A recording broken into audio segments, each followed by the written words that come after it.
Good morning. So today, we don't have Sunday studio downstairs, but we do have childcare. That's where my children are because I can only multitask so much. So if you or your kids feel like you want to take your kids down, that is available, but they're also, of course, welcome to stay. In fact, encouraged to stay for the rest of the service. Have any of you seen this in your pews? It's a little insert that says Celebrating Children at Calvary. I want you to just take a look at it. It gives us a sense of what we as a community value about children, and it also has tips for parents and guardians about what might be helpful. And in fact, after the sermon, if we want to invite kids to sit in the front to see better, that's always helpful because it's hard to see over other people. So if you want to invite children to come sit in the little chairs here, you're very welcome to do so. Please pray with me. Startle us, O God, with your word. Silence in us any voice but your own, and may the words of my mouth, the meditation of all of our hearts, and the singing of our children and youth be pleasing in your sight, O Lord, our rock and redeemer. Amen. For over 2,000 years, people have been trying to tell the story of Jesus. The birth, the life, the death, the resurrection of the one who embodied love, who challenged the powerful and systems of oppression, who practiced radical peace be with you, and who broke bread with sinners and those who were the most despised in society.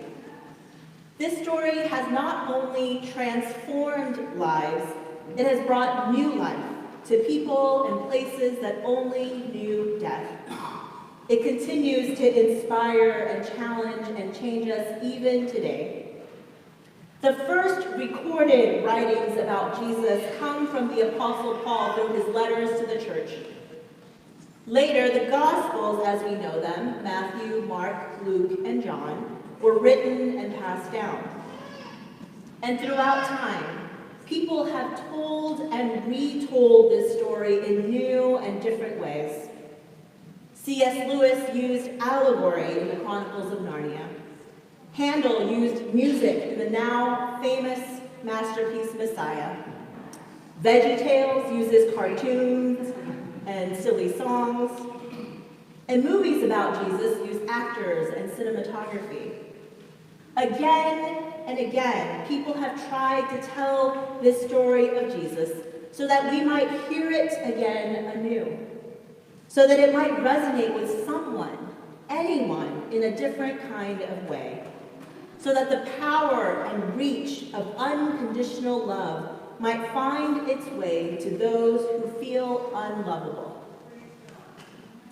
The musical Godspell first came out in May of 1971. None of our young people performing this morning were born at that time. In fact, even I wasn't born at that time. But it was a new and exciting way of telling the story of Jesus that resonated with those who first experienced it. It was unapologetically religious and unapologetically relevant. It's called Godspell because the old Anglo-Saxon way of saying gospel was Godspell, which basically means good news or good story. And this music is based on the Gospel of Matthew, using the story and the parables of Jesus. One of its most well-known songs, Prepare Ye the Way, are words spoken by John the Baptist, using the words of the prophet Isaiah. What is our faith if not just preparing the way for Jesus? In all the many aspects of our lives, if we are not preparing the way for Jesus, what are we doing? I love that our children and youth will lead us in this special production this morning. It's giving season at Calvary, by the way, and your giving makes experiences like this possible. It is such a unique and special opportunity for our children and youth to be a part of something like this, to lead worship in this kind of way. So thank you to all who have pledged, and please know you are still able to do so. Now, when Godspell first debuted, much like today, church attendance around the country was at an all-time low.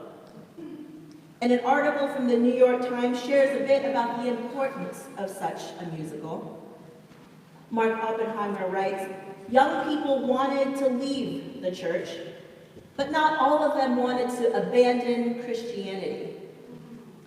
Many wanted to return to a more primitive expression of their faith, and they reimagined Jesus as an accessible hippie, a cool friend rather than an object of veneration. It was quite subversive, or so they hoped. And the musical's challenge to polite Christian society was not lost on the establishment." May we be challenged this morning. Our children and youth, led and directed by Kelly Crandall and a whole slew of parents and staff and volunteers, will share with us an adapted version of Godspell. Again, children are invited to sit closer so that you can see better. And may we, through our children and youth, hear this story of Jesus and his parables in a new way. May we experience the good news deep within us so that we are transformed to go forth and transform the world. Good people of Calvary, may we present to you Godspell.